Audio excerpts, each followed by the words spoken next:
Assalamualaikum warahmatullahi wabarakatuh dan selamat sejahtera. Jadi kami iaitu saya sendiri Nur Syamira Akilah binti Muhammad Azan dan bersama dua orang rakan saya iaitu Haidiza dan juga Aisyah Munira. Kami akan membentangkan berkaitan dengan tugasan 2. Kami akan membentangkan tentang kajian kes berkaitan dengan kematian Zulfarhan Osman Zulkarnain UPNM 2017. Jadi kematian ini adalah disebabkan oleh buli yang sangat kejam sehingga menyebabkan kematian lah. Jadi kronologi kes pembunuhan Zulfarhan ni, apa yang saya baca dekat Hairan Metro, jadi penyebab kepada kematian ataupun kejadian buli lah sebenarnya, yang sebenar-benarnya berlaku, buli sampailah mangsa ni mati. Jadi penyebab kepada berlakunya buli tu adalah disebabkan oleh salah seorang daripada pembuli ni telah kehilangan sebuah laptop. Jadi diorang ni pergi jumpa bomoh dan bomoh tu keluarkan nama Zulfarhan, maksudnya sebut nama Zulfarhan ni. Dan mereka tanpa ada bukti ataupun siasat, mereka terus tuduh Zulfarhan ni. Lepas tu, kejadian ini sebenarnya berlaku dalam beberapa hari, dalam masa yang sangat lama dan berderet-deret. Jadi yang pertama, mula-mula diorang ni panggil Zulfarhan ni pergi dekat satu bilik dan tanya berkenaan dengan laptop tu lah. Tapi Zulfarhan ni menafikan dan diorang tumbuk, diorang pukul Zulfarhan. Ini hari pertama ya. Hari pertama. Diorang pukul Zulfarhan, tumbuk, suruh paksa Zulfarhan ni mengaku. Tapi memang Zulfarhan tak mengaku. Dan diorang lepaskan Zulfarhan. Itu hari pertama yang diorang bully, diorang pukul maksudnya. Lepas tu, lepas beberapa hari, diorang panggil lagi Zulfarhan ni. Pergi dekat satu bilik juga. Dan pembuli tu ramai dalam 20 orang macam tu dan lawan Zulfarhan seorang sahaja. Dan diorang sama juga, diorang suruh Zulfarhan ni mengaku yang curi laptop. Tapi Zulfarhan memang menafikan. Dan dekat sinilah berlakunya buli yang sangat kejam lah. Itu Zulfarhan ni, kejadian ni berlaku pada 3 pagi. 3 pagi dekat asrama diorang, asrama UPNM. Jadi diorang, apabila Zulfarhan tak mengaku, diorang ni guna stareka, guna paip dan diorang tekap stareka tu dekat badan Zulfarhan ni, seluruh badan Zulfarhan, sampai habislah tubuh Zulfarhan ni melecet. Iaitu stareka wap. Okey, stareka wap. Dan kalau nak dibayangkan, memang keperitan yang Zulfarhan rasakan ni tak terbayang lah. Kat saya lah, kalau jadi kat saya memang saya tak boleh terbayang lah betapa seksanya. Dengan guna getah pipe apa semua, banyak lagi lah barang-barang yang tak masuk akal diorang guna untuk bully. Sedangkan Zulfarhan tak buat pun benda tu. Jadi itulah kronologi dia. Lepas tu, tapi bukan setakat itu sahaja. Kejadian ni bukan terhenti dekat sini je. Lepas pada Zulfarhan ni dibuli sebegitu, dibuat sebegitu, ditekak apa semua, Zulfarhan ni terlalu lemah sampai yelah, kena macam-macam mestilah akan lemah kan. Lepas tu Zulfarhan ni dibawa ke hospital swasta, dibawa oleh pembuli yang buli tadi. Bukannya daripada warden ke, bukan. Dibawa sendirian ke, dibawa oleh pembuli tadi ke hospital swasta. Jadi doktor bagi Zulfarhan ni balik untuk rehat.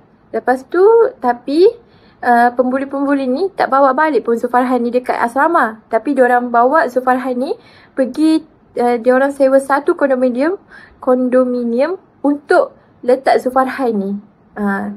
Lepas tu diorang letak pula pengawasan 2 orang dekat rumah tu untuk jaga Zulfarhan supaya tak lari.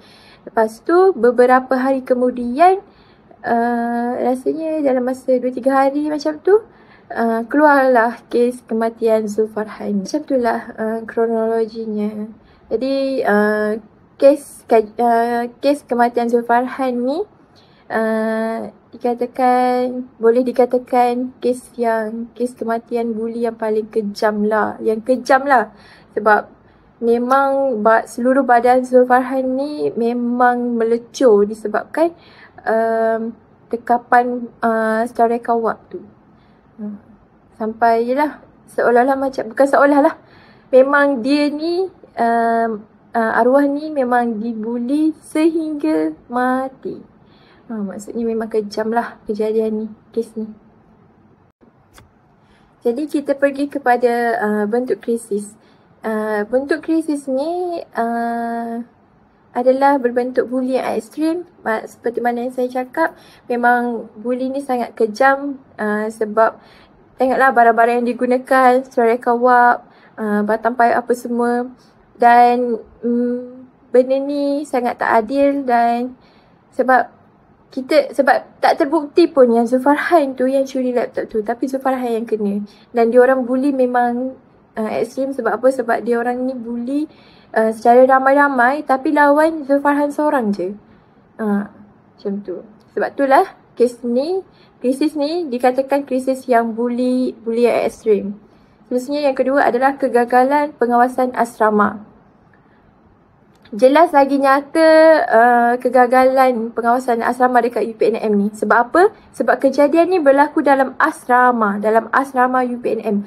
Tapi tak ada seorang pun yang tahu. Sedangkan benda ni berlaku secara berlanjutan. Maksudnya dari hari ke hari benda ni berlaku, faham tak? Dari hari ke hari. Maksudnya hari ni diorang panggil. Lepas tu beberapa hari kemudian diorang panggil lagi sampai diorang sendiri boleh bawa Zulfarhan tu pergi hospital semua. Jadi kalau nak bercakap tentang pengawasan asrama ni, akan ada banyak tanda tanya. Contohnya dekat mana pengawal? Dekat mana? Tak ada guard ke dekat sana? Yang takkan tak tengok Zulfarhan, pembuli tu bawa Zulfarhan pergi hospital apa semua. Takkan warden tak ada. Takkan berlaku benda ni. Kan anak asrama. Takkanlah warden tak tahu. Dan pelajar-pelajar lain pun takkanlah tak tahu. Kalau tanya pasal kalau cakap pasal kegagalan pengawasan ni, banyak tanda soal yang akan timbul. Jadi jelas lagi nyata yang kegagalan pengawasan asrama dekat UPNM ni memang gagal lah. Boleh cakap macam tu lah. Seterusnya adalah penyalahgunaan kuasa. Jadi penyalahgunaan kuasa ni dia sebenarnya terletak dekat pembuli tu. Sebab dekat dalam kes ni, pembuli yang membuli Zulfarhan ni adalah senior dan dikatakan mempunyai jawatan lah. Jadi digunakan dia punya kuasa ni untuk menutup mulut orang lain. Macam tu. Terusnya yang terakhir adalah ketidakcekapan institusi dalam mencegah dan mengesan keganasan. Dan yang ni kita boleh tengok macam yang saya cakap tadi. Takkanlah warden tak boleh, takkanlah warden memang tak tahu apa-apa. Takkanlah warden ni tak boleh nak kesan ke benda-benda macam ni. Orang lain pun tak, faham tak? Sebab benda ni berlaku berhari-hari. Sepatutnya warden dah boleh kesan dah tindakan pembuli-pembuli ni. Sepatutnya, sebab kejadian ni berlaku berhari-hari dan ramai. Dan dekat situ pun memang berlaku dekat asrama lah benda ni. Sepatutnya dapat mengesan lah keganasan yang berlaku ni. Contohnya macam tingkah laku pelajar yang pelik ke, yang muskil ke, sepatutnya dapat kesan daripada awal lah.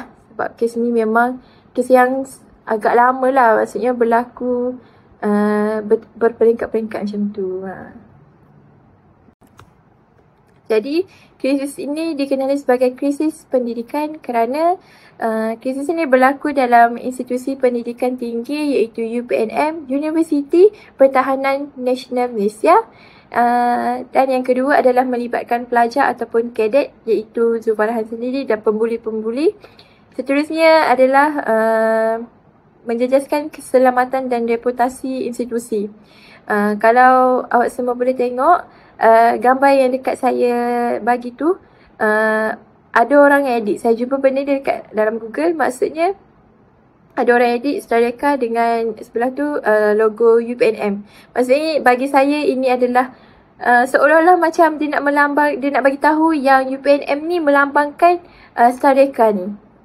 Memang bagi saya memang jelas lagi nyatalah kita boleh tahu dan kita boleh nampak memang sangat-sangat menjejaskan. Kalau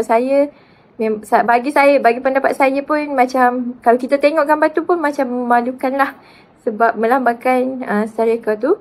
Lepas tu benda ni akan terjadi juga bila mesti ramai pelajar ataupun ramailah masyarakat yang tidak akan masuk UPNM ni atau tidak dipilih lah. UPNM ni tidak dipilih sebagai satu universiti untuk diorang masuk. Sebab apa? Sebab diorang takut benda ni berlaku dan diorang boleh belajar lah daripada apa yang telah berlaku ni, maksudnya. Memang sangat menjejaskan reputasi institusi. Baiklah, terima kasih Syamira.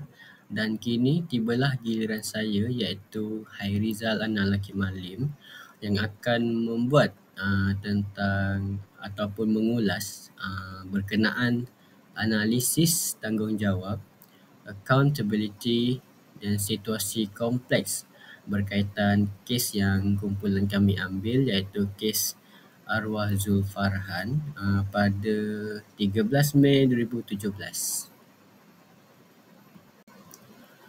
Jadi, ini adalah berkenaan analisis tanggungjawab, iaitu yang pertama adalah tanggungjawab IPT.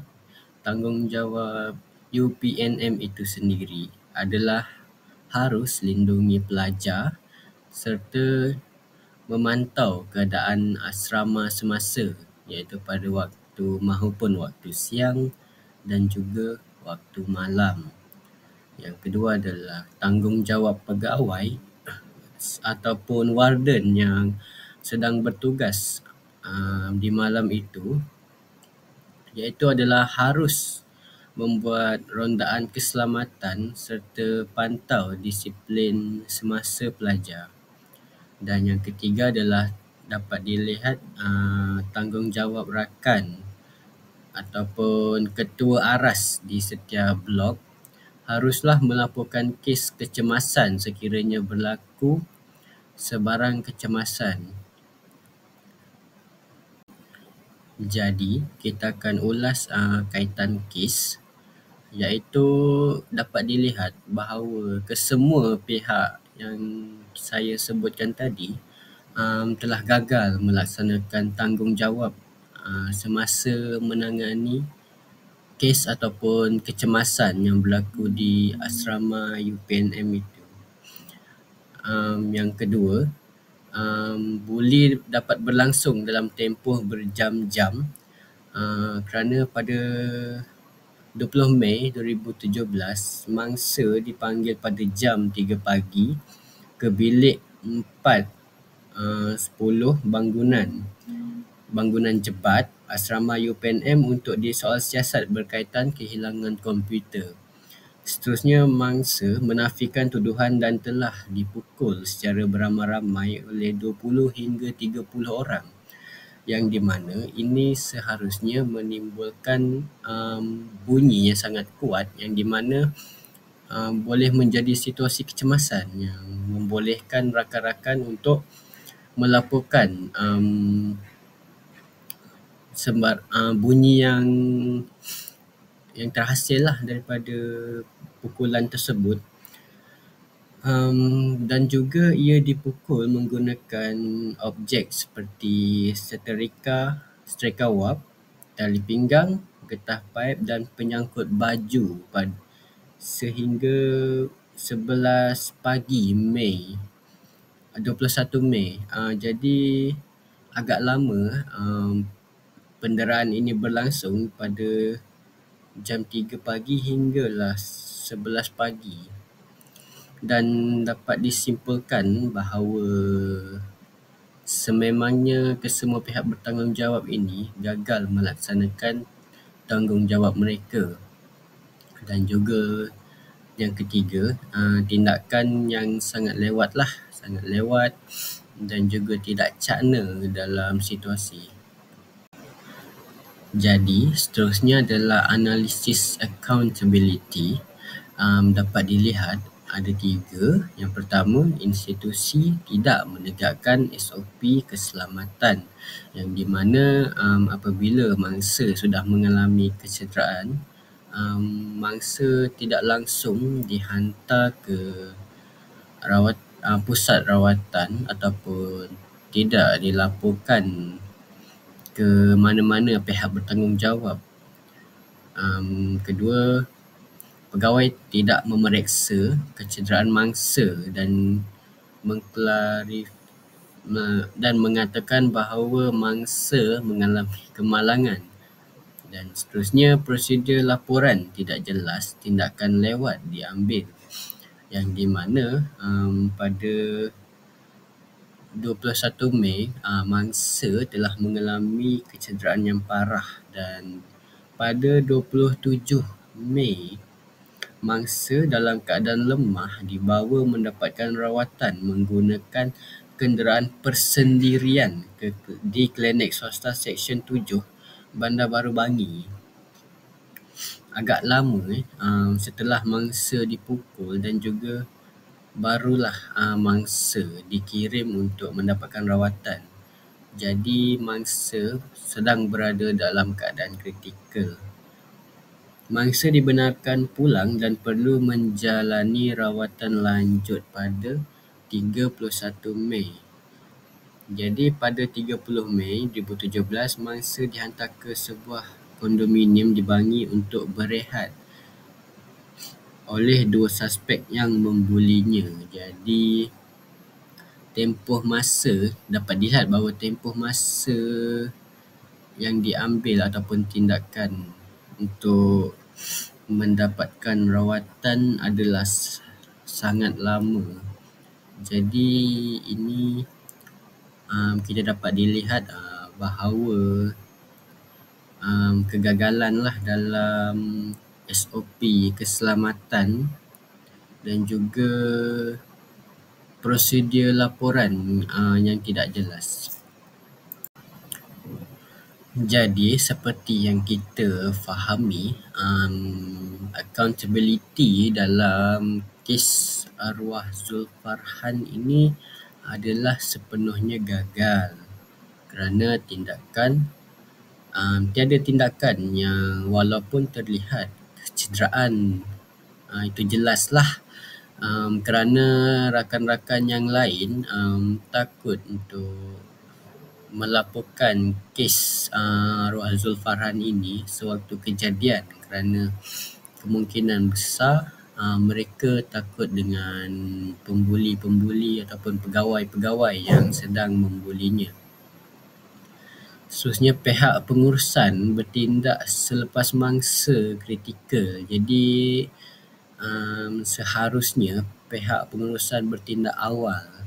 Namun laporan yang diterima pun lewat, jadi agak susah untuk pihak pengurusan membendung masalah ini dengan masa yang tepat. Jadi ini adalah keberkesanan pengurusan krisis. Dapat dilihat, yang pertama adalah tiada tindakan awal menyebabkan mangsa dilewatkan rawatan. Sekiranya pengurusan ini dapat dijalankan dengan lebih awal, jadi kemungkinan besarlah mangsa ini selamat, walaupun diketahui bahawa ia dipukul dengan sangat teruk dan juga ditekap oleh striker wap sebanyak 99 kali di tubuh arwah dan juga di bahagian kemaluannya, yang menyebabkan sehingga 80% keseluruhan badannya adalah terbakar. Dan juga tiada protokol kecemasan yang disediakan ataupun diikuti ataupun tak diikutilah, kerana seperti yang kita tahu apabila kecemasan berlaku harus kita laporkan kepada pihak yang bertanggungjawab supaya pihak bertanggungjawab dapat analisis dan juga melaporkan pada pihak berkuasa yang seterusnya seperti pegawai polis, hospital dan sebagainya. Kemudian adalah pengurusan krisis yang tidak berkesan, kerana mangsa setelah dipukul berjam-jam yang di mana apabila laporan itu cepat sampai kepada pegawai ataupun warden, berkemungkinan besar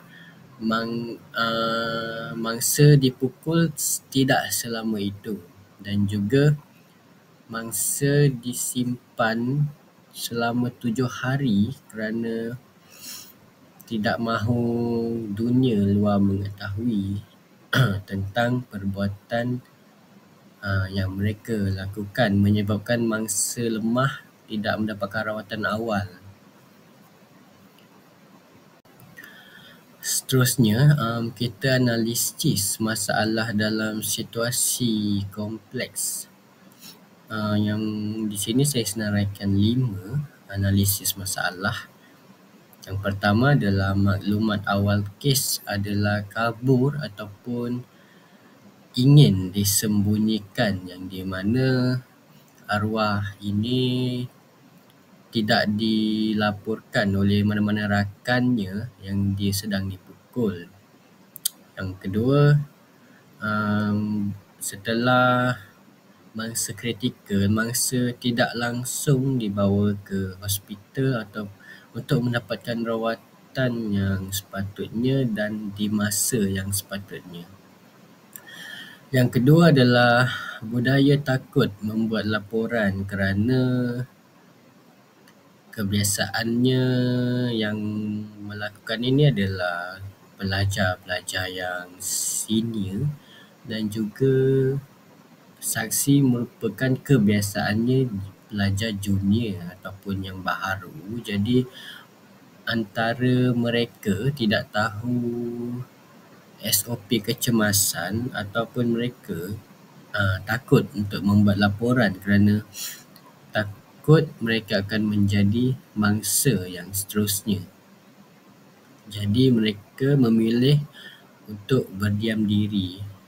Dan yang ketiga, pelajar lain tidak berani campur tangan. Jadi ini sama seperti yang kedua tadi, tidak berani campur tangan lah kerana takut menjadi mangsa yang seterusnya. Dan yang keempat, hierarki ketenteraan melihat buli adalah normal. Jadi buli bagi mereka adalah untuk seseorang itu lebih kuat.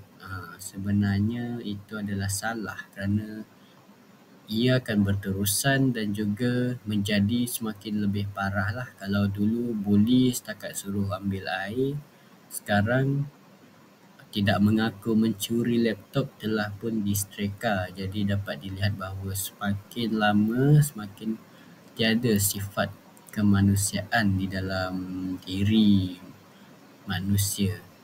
Dan yang kelima adalah kesannya adalah penyampaian maklumat lewat. Peluang menyelamatkan mangsa tidak tertolong. Jadi bila kecemasan, haruslah secepat mungkin kita bertindak agar tidak memberi kemudaratan pada keadaan ataupun mangsa keadaan. Jadi saya akan serahkan kepada Aisyah untuk mengulas poin yang seterusnya. Assalamualaikum.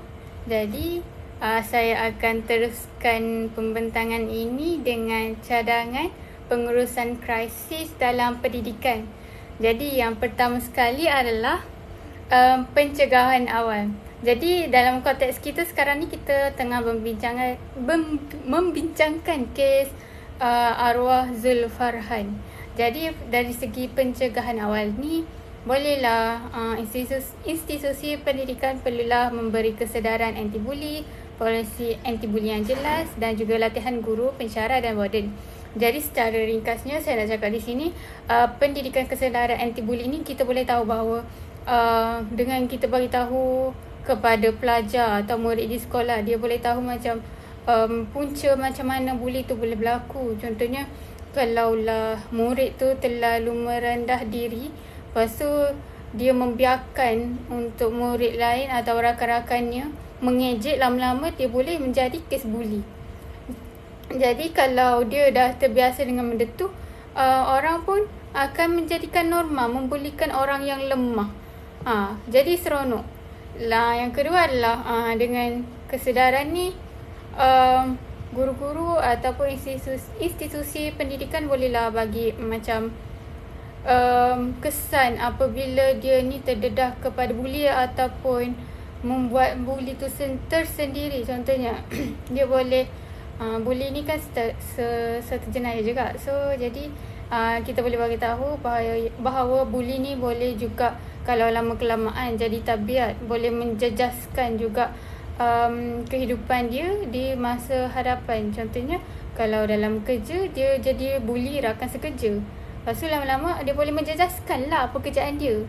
Kalau tabiat buli tu tidak dibanteras dari awal, sebab melentur buluh kan dari rebungnya. Jadi untuk mencegah krisis buli dalam masyarakat, kita perlulah mewawarkan ataupun menekankan bahawa buli ni bahaya dalam kalangan pendidik dan masyarakat.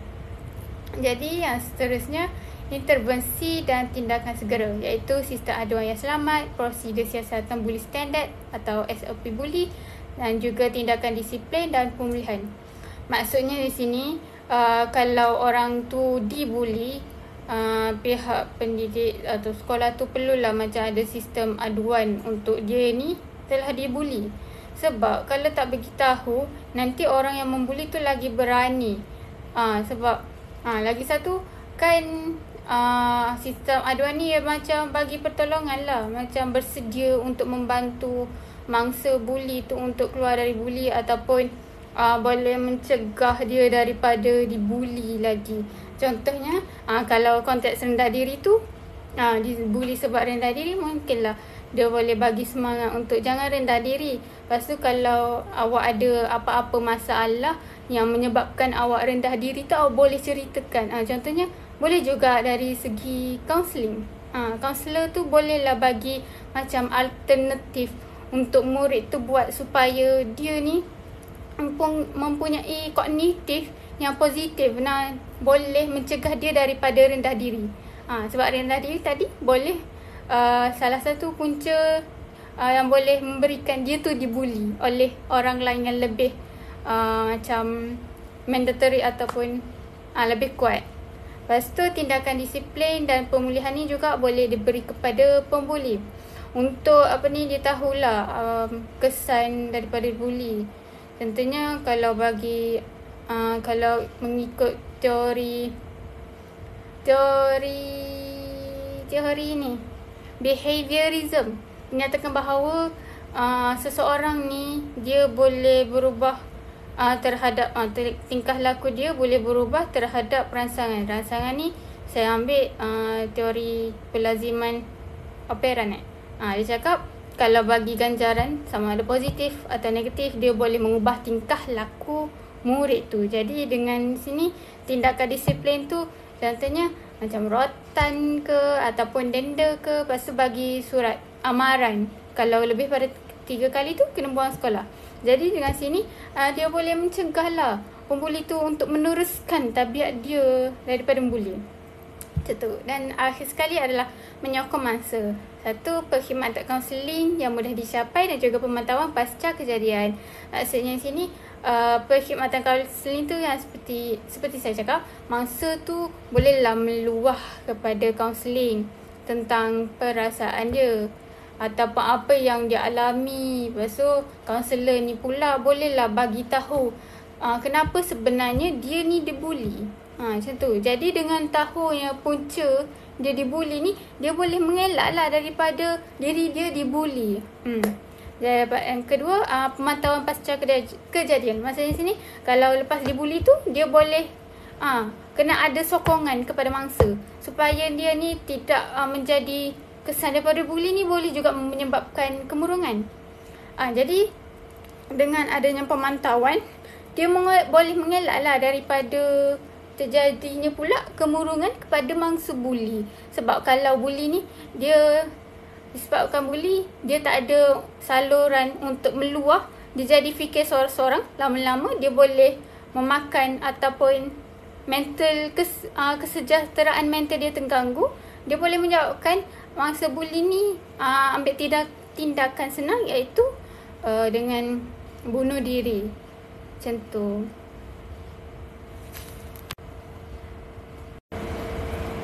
Jadi seterusnya adalah cadangan keselamatan pelajar. Yang first sekali adalah infrastruktur dan juga persekitaran. Infrastruktur ni maksud dia adalah peralatan asas ataupun keperluan. Kalau dari segi keselamatan ni, contohnya macam CCTV, lepas tu kalau pusat aduan, lepas tu sesi kaunseling, semua tu. Lepas tu dari segi persekitaran pula, persekitaran yang kondusif ataupun tidak terlalu suram, yang boleh menyebabkan tempat tu menjadi tempat yang terkenal untuk menjadi tempat buli. Macam tu. Maksudnya tidak terlalu tersorok, lepas tu orang ramai boleh nampak. Jadi dengan ni dia boleh risiko untuk orang membuli di sekolah kalau ada tempat yang terbuka tu kuranglah terjadi. Lepas tu dari segi infrastruktur ni, kalau lah terjadi juga kes buli tu, guru ni bolehlah contoh daripada rakaman CCTV, dia bolehlah tengok siapa yang buat, siapa mangsa, lepas tu kenapa. Lepas tu seterusnya boleh menjadi bahan bukti kalau nak buat laporan kepada pihak berkuasa. Sebab sekarang kan tidak mudah untuk cakap dia buli kita tapi tak ada bukti. Jadi dengan adanya CCTV ni jadi senanglah untuk menguatkan bahawa dirinya dibuli oleh orang lain. Seterusnya adalah pengurusan asrama. Jadi dari segi kes arwah Zulfarhan tadi, sebab kan dia hilang, lepas tu lama-lama pengurusan orang yang uruskan asrama tu tak tahu pun dia tak balik. Jadi pihak sekolah ataupun institusi pendidikan ni perlulah menguatkan pengurusan asrama. Contohnya dia perlu tahu siapa yang keluar masuk. Kalau keluar, contoh dia kena bagi had masa untuk masuk. Lepas tu kalau tak ada, kena bagi tahu sebab. Macam tu. Kalau tak, nanti jadi macam kes Zulfarhan, kita tak tahu apa yang dia terjadi kepada dia. Lepas tu tak tahu bila dia keluar, bila kenapa dia tak ada.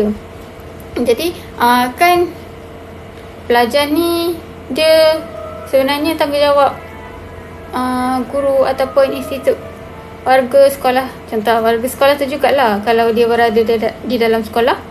Jadi dia dijadikan kalau murid tu masih dalam di kawasan sekolah, dia telah menjadi tanggungjawab warga sekolah tu untuk menjaga keperluan asas pelajar. Contoh sini keselamatan. Jadi pengurusan asrama ni dia perlu menitik beratkan bahawa kalau tu kenalah perhati, tanya ke abang murid, okey ke tak duduk bilik ni. Kalau tak okey, bolehlah bagi tahu. Lepas tu kalau tak selesa apa semua, boleh tukar bilik contoh. Ataupun kalau terjadi apa-apa, guru tu bolehlah bagi tindakan ataupun denda kepada orang membuli. Contohnya kalau kita selalu tahu kes buli senior junior, yang tu selalu terjadi. mungkin disebabkan pengurusan asrama ni kurang. Lepas tu lama-lama kes bully antara senior junior ni menjadi norma. Sebabnya tak ada kawalan oleh warga sekolah tu sendiri. Jadi pengurusan ni asrama ni penting lah untuk membanteras ataupun mengelak daripada kes bully ni berlaku. Dan akhir sekali adalah penglibatan ibu bapa dan komuniti. Maksudnya di sini ibu bapa ni perlu tahulah tingkah laku ataupun apa yang anak-anak dia buat di sekolah.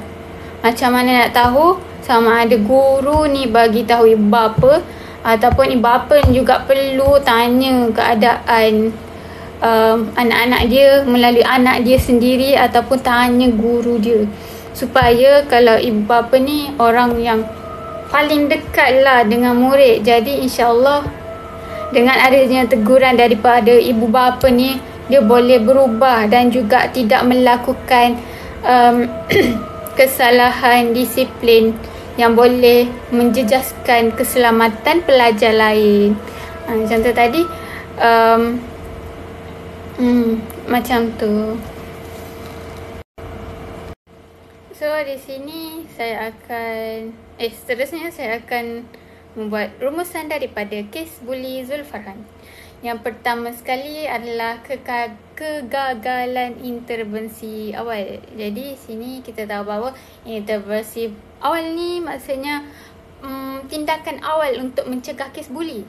Jadi kalau ada tindakan awal, mungkin kes bully ni boleh dikurangkan ataupun tidak setakut ataupun seserius kes Zulfarhan, iaitu dia kena tekak setareka wap di asrama tanpa pengetahuan sesiapa, bergila-gila. Macam tu. Lepas tu kedua adalah budaya senioriti yang tidak terkawal.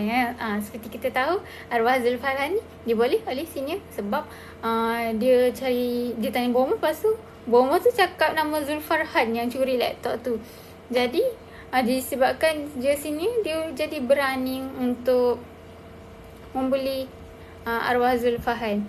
Jadi satu lagi, dengan adanya budaya senioriti ni, jadi cakap macam, kalau sekolah lain boleh, kenapa kita tak boleh? Bukan ke sekolah lain semua senior boleh bully junior ke? Macam tu. Jadi stigma masyarakat yang macam tu perlulah dihapuskan supaya kes bully ni boleh dicegah. Lagi-lagi kes bully senior junior. Sebab tak baiklah alasan nak bully sebab dia senior, lepas tu dia junior. Junior ni kan tak tahu apa-apa ataupun tidak tahu sesuatu kawasan sekolah dengan lebih mendalam, ataupun sini ni kan dah lama. Jadi dia boleh mengambil peluang tu untuk bully junior. Alasannya untuk mendewasakan ataupun macam tu lah. Jadi budaya senioriti ni perlulah dikawal dan juga diambil berat oleh warga sekolah supaya tidak sewenang-wenangnya membuli warga sekolah yang lebih muda. Yang ketiga adalah kekurangan pengawasan institusi. Maksudnya di sini pengurusan asrama lah, dia tak tahu pun apa yang terjadi di dalam asrama. Jadi kawalan pengawasan institusi ni perlu dipertingkatkan lah. Contoh ada rondaan ke, ataupun buat macam perhimpunan, macam seminggu sekali buat perhimpunan apa yang terjadi di asrama. Lepas tu bolehlah tahu apa yang perlu menambah baik. So meluah macam tu, jadi kita boleh tahulah tentang keadaan kehidupan warga sekolah ataupun pelajar atau murid di dalam apabila berada di asrama ataupun institusi. Dan yang keempat adalah pelajar perlu dilindungi, bukan ditekan. Maksudnya di sini semua pelajar ni yang berada di institusi pendidikan ni merupakan tanggungjawab warga institusi pendidikan. Tak kira lah lecturer, pensyarah, pengarah, apa lagi, cikgu, kaunselor, dia semua memainkan tanggungjawab untuk melindungi murid. Sebab keselamatan murid ni merupakan keperluan asas supaya kan institusi pendidikan ni merupakan sepatutnya lah menjadi tempat yang selamat selain daripada rumah dia. Jadi institut pendidikan ni perlulah memberikan kemudahan dari segi tu, daripada segi selamatan supaya boleh memberikan persekitaran yang kondusif lah kepada pelajar atau murid untuk menuntut pendidikan. Sebab kalau keselamatan tak terjaga ni, dia juga boleh menjejaskan ke kognitif ataupun emosi pelajar. Jadi kalau emosi pelajar tak stabil, susahlah dia nak belajar. Lepas tu lama-lama dia jadi stres dan juga boleh menjejaskanlah peluang pendidikan kepada pelajar yang mengalami krisis keselamatan di institusi pendidikan. Macam tu. Jadi akhir sekali saya akan bagi tahulah kesimpulan. Jadi secara keseluruhannya, pengurusan buli dalam institusi pendidikan memerlukan pendekatan yang menyeluruh, merangkumi pencegahan, intervensi segera, sokongan kepada mangsa serta penguatkuasaan polisi yang tegas bagi memastikan persekitaran pembelajaran kekal selamat dan kondusif.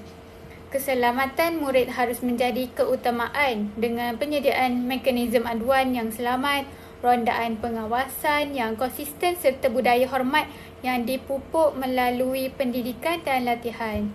Daripada kes buli Zulfarhan, arwah Zulfarhan juga jelas bahawa kegagalan intervensi awal, budaya senioriti yang melampau dan kelemahan pengawasan institusi boleh membawa kepada tragedi yang tidak sepatutnya berlaku. Oleh itu, setiap sekolah dan institusi pendidikan perlulah memperkukuh polisi anti-buli yang berkesan agar insiden sebegitu dapat dicegah serta memastikan setiap pelajar dilindungi secara menyeluruh dari segi fizikal dan juga emosi. Sekian sahaja pembentangan daripada kami. Terima kasih.